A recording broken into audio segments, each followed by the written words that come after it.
You're listening to the Brilliant Breakthroughs podcast with your host, Maggie Morgan.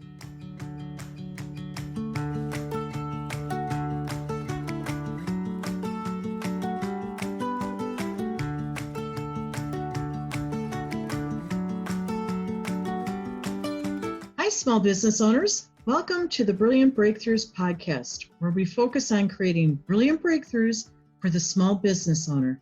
FYI, this is also the name of the #1 Amazon best-selling book for small business and entrepreneurs. The good news is you can find this book in paperback as well as ebook form. Just so you know which one it is, go to Amazon and type in Brilliant Breakthroughs for the Small Business Owner. And the subtitle is Fresh Perspectives on Profitability, People, Productivity, and Finding Peace in Your Business. Today's conversation is with a #1 best-selling business author from the 2018 book. And just so you know, when you go to Amazon, you'll see 2 books. The one we're referencing today is the emerald green covered book. That's our 2018 version. So I want to say hi, rock stars. My name is Maggie Morgan. I'm the creator of that wonderful annual Brilliant Breakthroughs book series for small businesses and a #1 best-selling author by default, I guess. I'm also a master business coach, and I help business owners transform their businesses to shine very brightly. So today, we're going to shift the conversation. We're going to be talking about something that really matters for your business. We're honored to have one of our 2018 #1 best-selling business authors with us, Becky Norwood.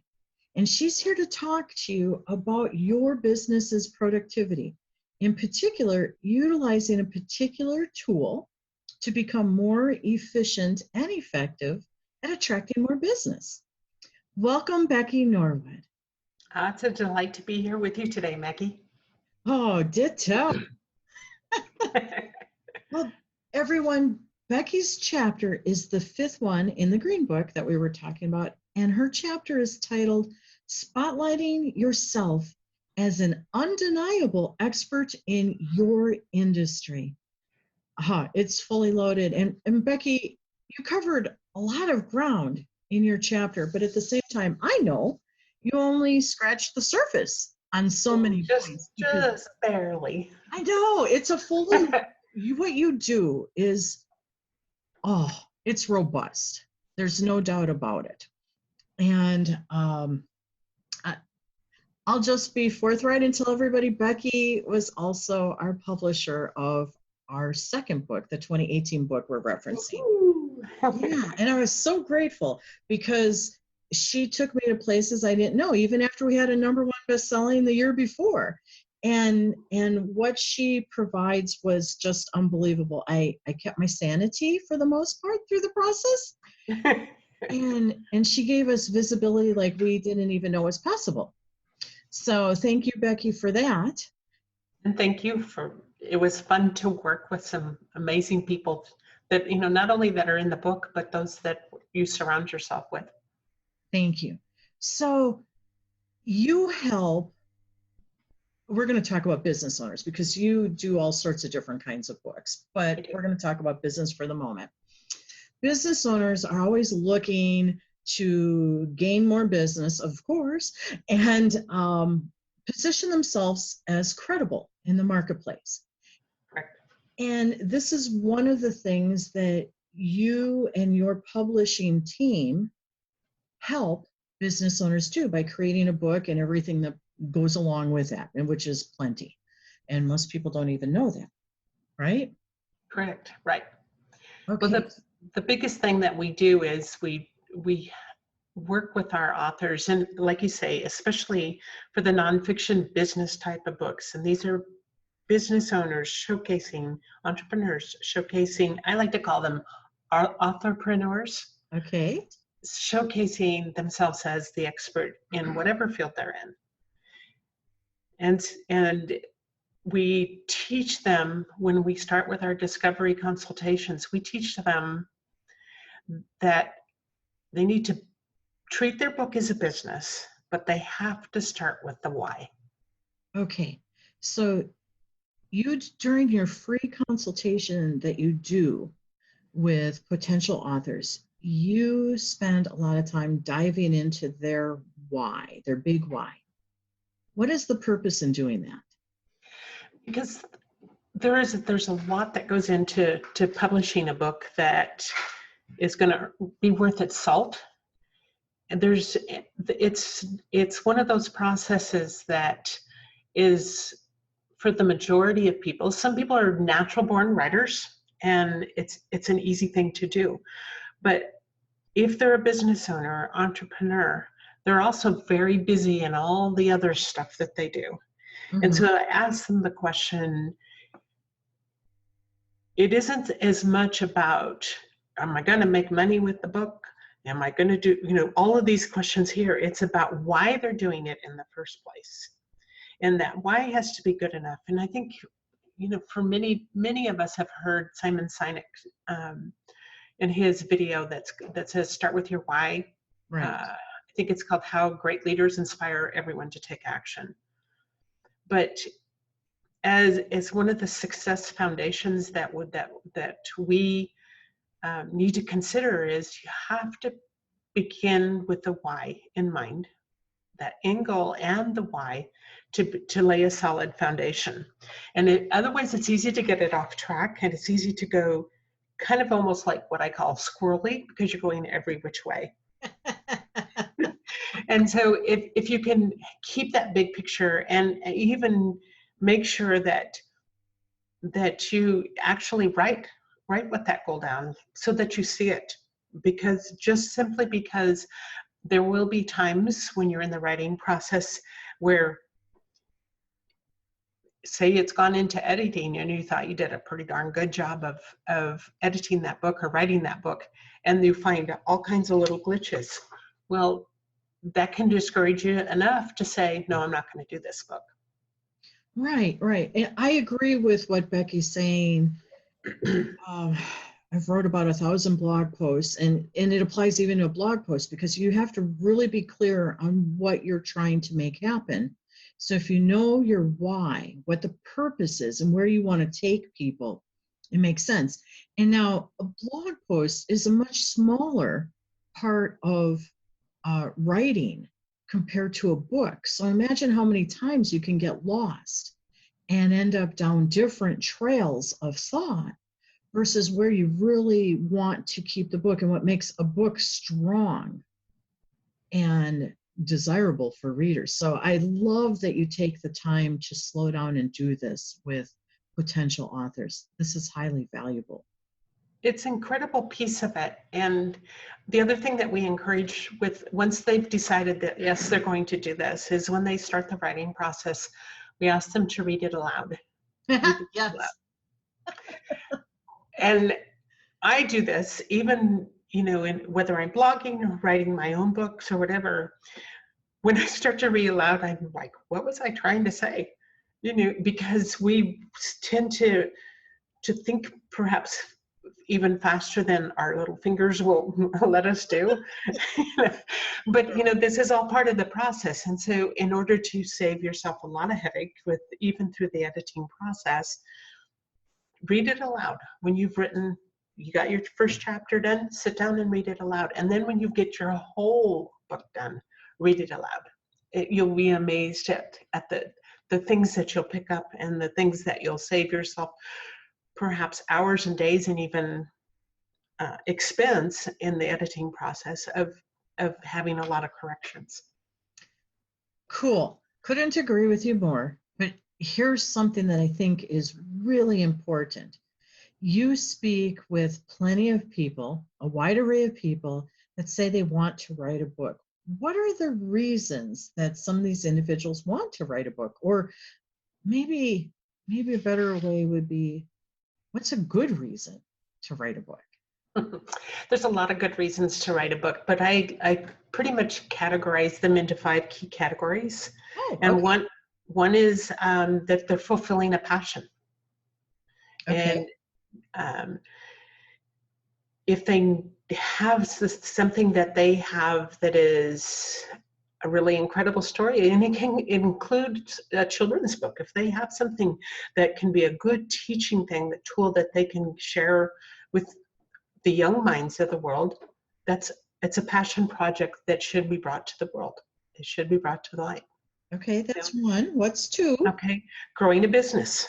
Okay. So That makes sense. it's a very, very good way to grow a business. Becoming the authority in your field. Right. Because one of the things, it's kind of like your book becomes like a heavyweight champion, because what it does is that if you're out and you're networking, you're meeting people, most of us will leave a business card. If you hand somebody a book, is that book going to get thrown away? Typically, no. And why would you hand them the book? Well, the business card is an easy thing to get slipped into the purse or into somebody's pocket and forgotten about. A book will maybe not get read right away, but it will sit on the shelf. It is something that is not typically thrown away, but it's that reminder. And when they open up that book and they learn more about you, the expert that you are and what you do, that book serves as a really important tool. It's a really, really good, a door opener. And then for others, it's another reason is that you extend your network. It's what I mean by that is that your book is a tool that opens doors to being given podcast opportunities, speaking engagements,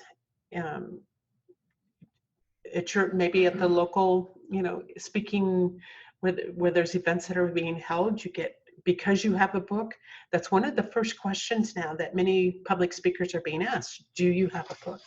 But it opens the door to even other authors reaching out to you for interviews, because it builds on where they are too. So it gives you much more exposure.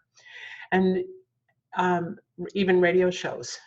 It opens the door to many, many opportunities for exposure for yourself, for your business, that you wouldn't have in any other way. Beautiful. Okay, so all that, and we still have two more to go? Well, we have one, I think I said, let's see, I kind of skipped over one. The other one is to simply tell a good story. Tell a good story. Oh, a book that can tell a good story. How cool is that?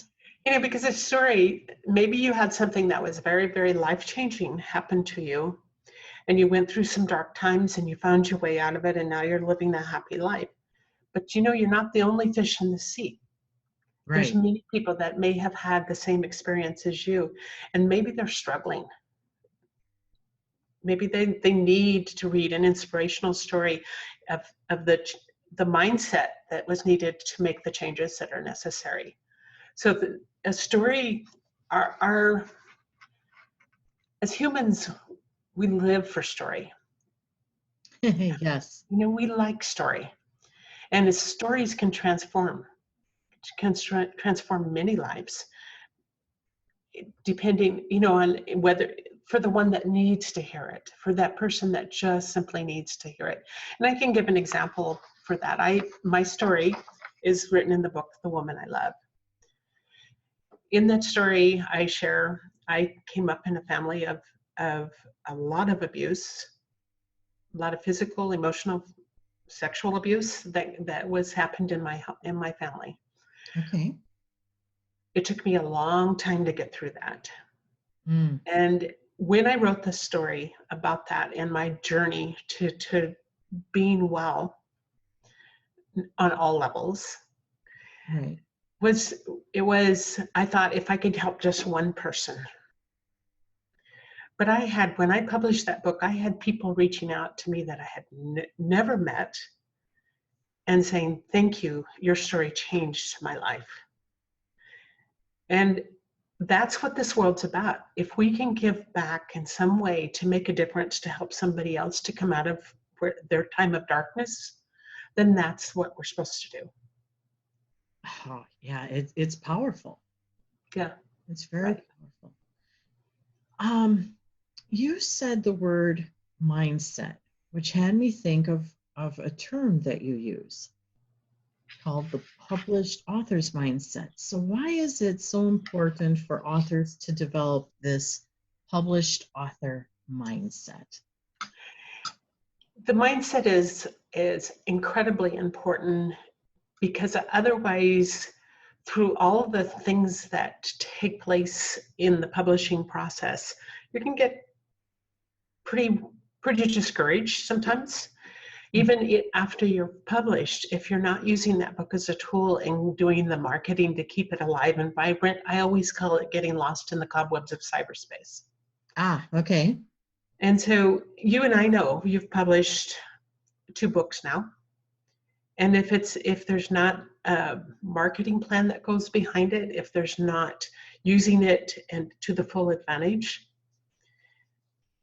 you can get to the place where you feel like, well, publishing is not for me anymore. I just don't see what it did for me. Even though I became a #1 international bestseller, it's not selling.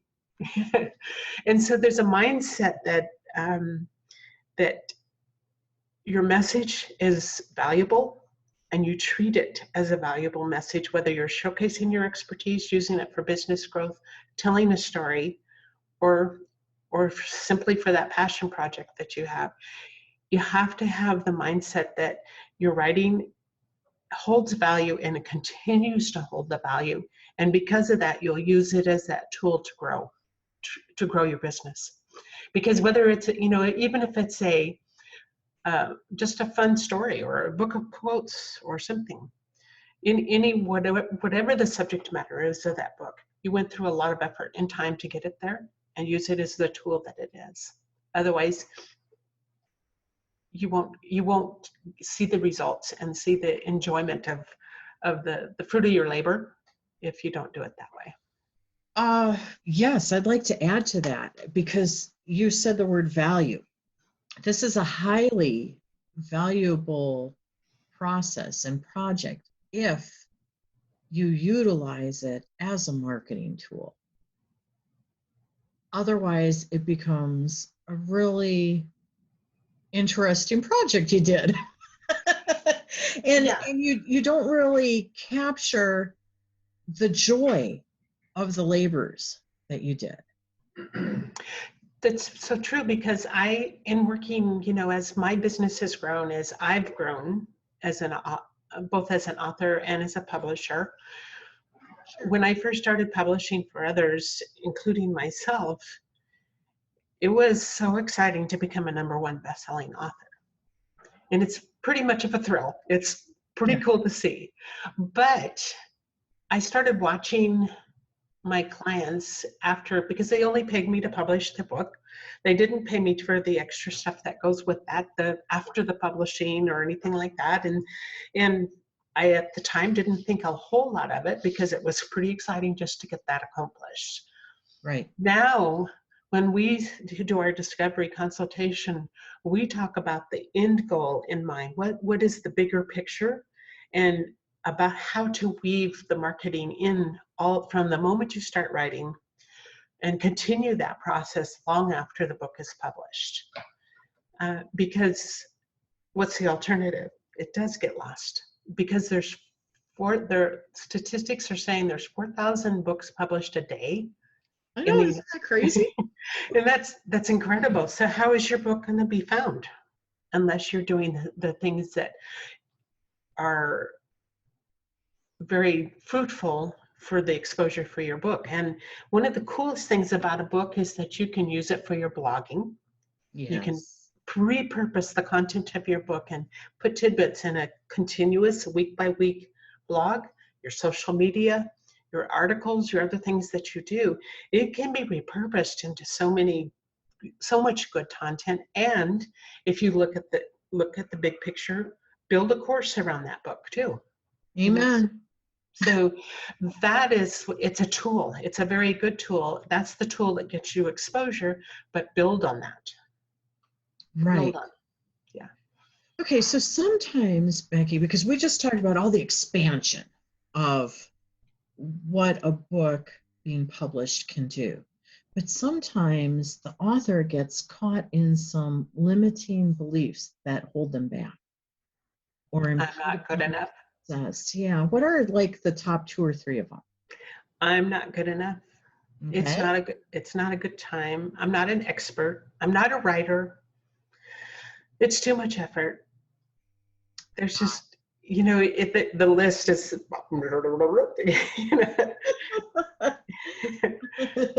I wish you could see, everyone, how long of a list she just made with her hands. With that sound effect. Okay, so there's tons, oodles is my word, oodles of things that can deter somebody from moving forward with this, even when they're in the middle of it, most importantly, right? Very much, yes. Okay, so I think what I would want to say is, if you have something in you that you really want to have come out, talk to Becky. Take advantage of that free discovery consultation she's offering. Which leads me to the last question. I want to ask more, but I know our time's getting short. Who hires your company? What are they looking for when somebody comes forward? What is it that they want? Most of my clients, and I do have a wide variety of clients, some that are writing memoirs, some that are, because they have a story they want to tell, some are doing children's books. Okay. But there's a lot of, this is in the self-publishing realm. This is not the traditional publishing realm where you're waiting to get, you're trying to get somebody to take your book to get published and accepted. It's self-publishing, which gives you a lot of freedom, but there's so much to know. Right. And so most people, when they realize, yes, they can do it themselves, but the time, the frustration, all those other pieces is what leads them to know that they have a busy life. They have a lot of important things to do in their life. And if they have to learn the ropes and all that, it might be 10 years down the road before they get that book published. And yet and even at that, they may not know about all the wonderful marketing techniques that go with it. Right. And I know that firsthand. And I know that you were a big difference maker in that when we brought you aboard into the book series. And I keep getting better because every client I have, I learn something new. Yeah. Part of the process. That's what we do as entrepreneurs and as authorpreneurs. You continually learn. Right. And it's a very dynamic business as well. So many things are changing. So I want to encourage people to, if you have a book in you or you want to consider that possibility, you can self-publish, or you can self-publish properly. And there is a difference. We hope you do. Yeah, there is a huge difference, and Becky and her team know what to do. And that's all I can say. Again, the difference maker. Okay. Love to talk more, but guess what? We have like 3 or 4 more podcasts that we can keep unpacking this topic.